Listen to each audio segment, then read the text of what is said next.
ခါလေးမှာငါစီးပွားရေးလုပ်နေတာကွာငါမအားဘူးကွာနော်ငါမှအချိန်မရှိဘူးကွာစသဖြင့်ကျွန်တော်တို့က marketing ပညာရပ်ဒါမှမဟုတ်ချင်းစီးပွားရေးနဲ့ပတ်သက်တဲ့ပညာရပ်တွေကိုလေ့လာဖို့အတွက်ကျွန်တော်တို့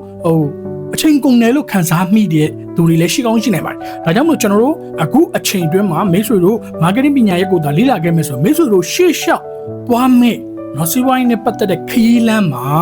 မိတ်ဆွေတို့အတွက်လက်နှိပ်ဓမီလို့နော်ကျွန်တော်တို့လမ်းပြမြေပုံတစ်ချက်လို့ marketing ပညာရပ်ကအထောက်အကူပြုနိုင်ပါတယ်ကဲကောင်းပြီကျွန်တော် marketing ပညာရေးအကြောင်းပဲပြောနေတယ်ဆိုတော့เนาะမိတ်ဆွေတို့ marketing ပညာရေးနဲ့ပတ်သက်ပြီးတော့လေ့လာခြင်းနဲ့ဆိုလို့ရှိရင်ကျွန်တော် marketing သင်တန်းလေးဖွင့်ထားပါတယ်နိုဝင်ဘာလ9ရက်နေ့မှာစပြီးတော့သင်ကြားပေးမှာဖြစ်ပါတယ်ကျွန်တော်သင်တန်းချိန်ကတော့ညနေ6နာရီခွဲကနေပြီးတော့8နာရီအထိဖြစ်ပါတယ်အကယ်၍မိတ်ဆွေတို့အသေးစားလက်စားစီးပွားရေးလုပ်ငန်းရှင်တွေဆိုလို့ရှိရင်ဒီ6နာရီခွဲကနေပြီးတော့8နာရီအထိဟာမိတ်ဆွေတို့ကျွန်တော်တို့စိုင်ပိတ်တဲ့အချိန်လေးကိုကျွန်တော်မှန်းပြီးတော့ဖွင့်ပေးထားတာပေါ့နော်ပြီးတော့သင်တန်းကြီးကလည်းတစ်သိန်းဖြစ်ပါတယ်ကျွန်တော်တို့2လတိတိတက်ကမဲ့သင်တန်းဖြစ်ပါတယ်အဲ့ဒီသင်တန်းအတွက်မှာဆိုလို့ရှိရင်ကျွန်တော်တို့ marketing နဲ့ပတ်သက်တဲ့အခြေခံ concept တွေပြီးလို့ရှိရင်ကျွန်တော်တို့မိတ်ဆွေတို့ဈေးကွက်ထဲမှာဈေးကွက်သူတည်တနာဘယ်လိုလုပ်ကြမလဲပြီးလို့ရှိရင်မိမိသိကျင်တဲ့အချက်လက်တွေကိုဘယ်လို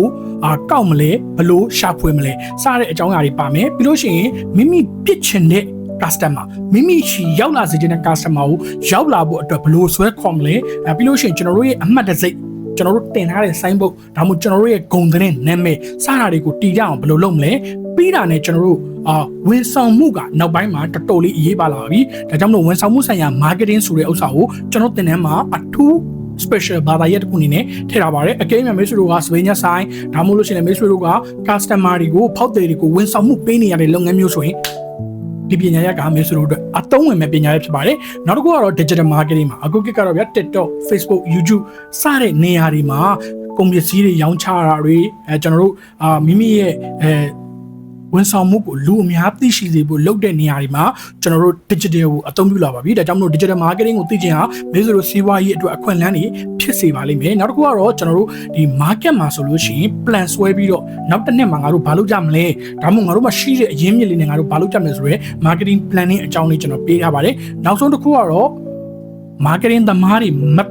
မဖြစ်မနေသိရမယ့်အရာတစ်ခုဖြစ်တဲ့ professional selling နော်ကျွမ်းကျင်တဲ့အယောင်သမားဖြစ်အောင်ဘယ်လိုလုပ်မလဲစုစုပေါင်းဘာသာရဲ့10ခုသင်ရမှာဖြစ်ပါတယ်အဲ့ဘာသာရဲ့10ခုကိုကျွန်တော်ကမိတ်ဆွေတို့ကိုစာရီပဲသင်ပေးမှာမဟုတ်ဘူးတကယ်လက်တွေ့လောကမှာလုပ်ခဲ့တဲ့အကြောင်းအရာတွေတကယ်လက်တွေ့လောကမှာဖြစ်ခဲ့တဲ့အကြောင်းအရာတွေကျွန်တော်တို့လက်တွေ့အသုံးချ marketing ပညာရပ်ကိုကျွန်တော်မျှဝေပေးမှာဖြစ်ပါတယ်သင်တန်းကြီးကတစ်သိန်းမှာကျွန်တော်နိုဝင်ဘာ9ရက်နေ့ဖွင့်မှာဖြစ်ပါတယ်ဒါကြောင့်မလို့အခုတစ်ခေါက်ကျွန်တော်တို့ဒီဗီဒီယိုကကျွန်တော်သင်တန်းအကြောင်းကြော်ညာလေးလို့ထင်ကောင်းထင်ပါလိမ့်မယ်ဒါပေမဲ့မိတ်ဆွေတို့အတွက်မျှဝေပေးတာဖြစ်ပါတယ်အကယ်၍စိတ်ဝင်စားတယ်ဆိုရင်တော့09964016